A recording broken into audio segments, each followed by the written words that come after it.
All right, shalom, shalom. All praises, honor, and glory to Yahweh, Ba'ashem, Yahweh Shai, Ba'ashem, Rahakak Radash.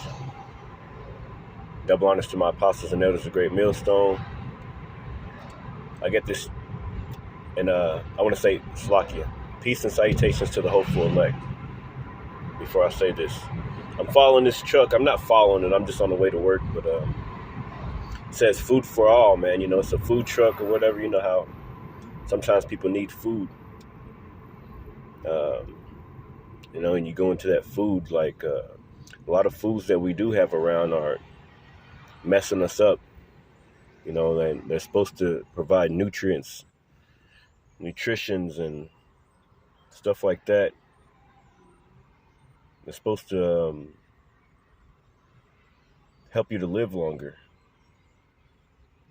you know, but they're all defiled. You know, the F.D.A here in the United States, they approve like rat poisons and stuff inside the food, you know, inside of your children's cereals and inside of all types of things, man. You just never know what you're eating.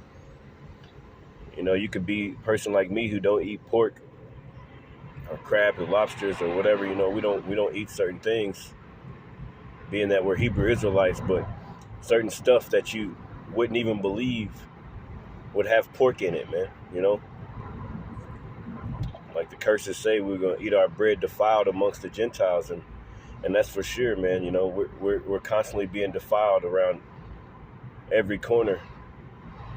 But you know, one thing about it though, man, you know, our real food is this truth, man. That's what feeds us.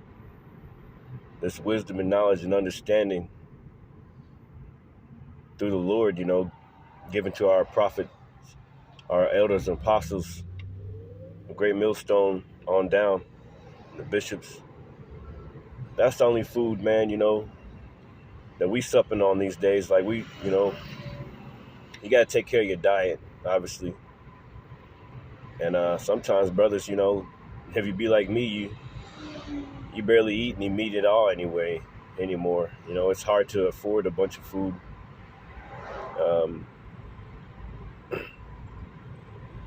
Like last time I ate some meat was like last weekend, you know, and before that, it was a long time, you know. But you're supposed to eat fruits and veggies, you know what I mean? Fruits and veggies, stuff to help you out. You know, I am looking at this truck and it's black. It's all black. Black is you look up that word black and it means insidious.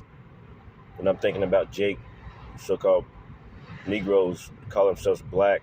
You know, that means absence of light, you know. Just a bunch of things I'm thinking about. And then they got the food for all, and these foods that they got a bunch of veggies on there on the back of the truck.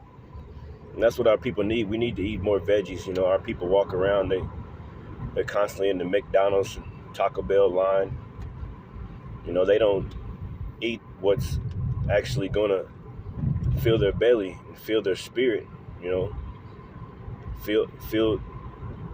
Make feel to those nutrients and things that they actually need to keep on living and keep on surviving. Okay?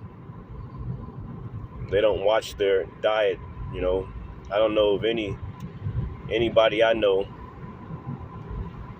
that has ever read the back of a label.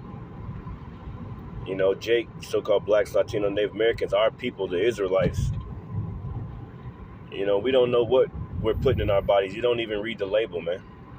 Like the book of Hosea 4:6, it tells us our people are destroyed for a lack of knowledge. You know, they walk around like they got a lot of knowledge, like they smart, like they know everything, man. But, you know, really they're being defiled. They're being constantly poisoned on every single side. They don't even read the back of the labels. That's why they're so overweight. You know, it's all part of the curses, but, you know, they're overweight. You know, constantly looking in the refrigerator, don't even want nothing. You just ate, but then you looking in the refrigerator again. Like, we're coming to a time when all that looking in the refrigerator every 5 minutes shit gonna be put to a standstill. It's gonna be, what's the word for it? It's gonna be gone away with, man. really, I just want this message pretty much, our food is this truth, man, this wisdom and knowledge and understanding. Our food is these epistles. I think to myself sometimes, what would I do without this wisdom and knowledge? I'd probably be bugged out like everybody else out here, man, freaking out. This is our comfort, man. This is our food. This fills our belly. There go that truck again. This fills our belly, man, So it's just a quick little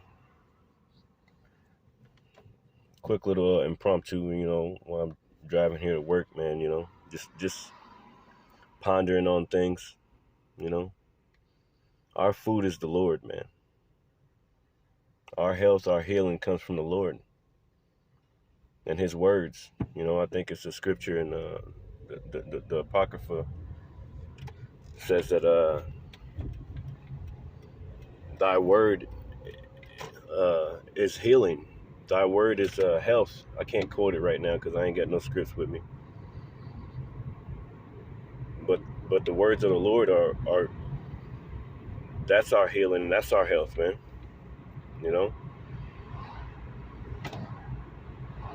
That's our healing and that's our health. That's all we need, man. That's all we need, bro. As much as we get this knowledge, wisdom, and understanding right now so that whenever we do go through that time of Jacob's trouble that's coming up,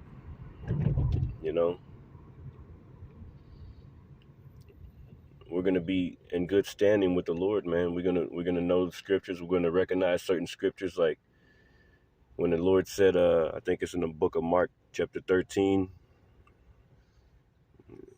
the Lord feedeth the fowls of the air,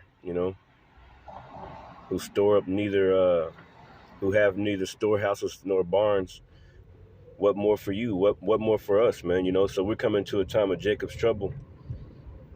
It's going to be a very hard time. It ain't going to be no food. It ain't going to be no easy access. It ain't going to be easy access to get fat out here, man. A lot of these overweight people, they're going to turn from 400 pounds to 40 pounds real quick. They ain't going to know what to do. But the Lord said He going to feed His.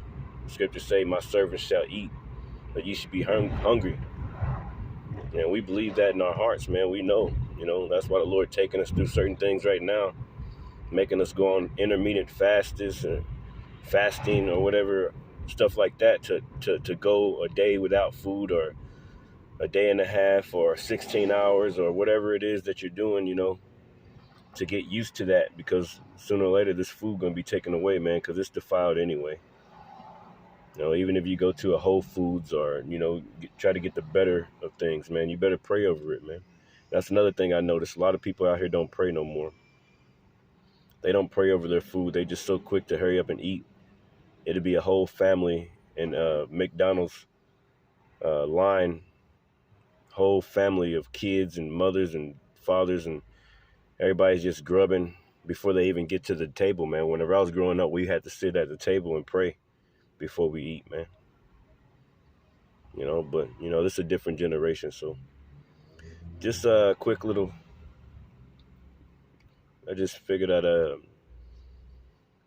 start recording that truck and start, Lord willing, giving some edification. Our food is the Lord, man. Our health is the Lord. Okay, so shalom.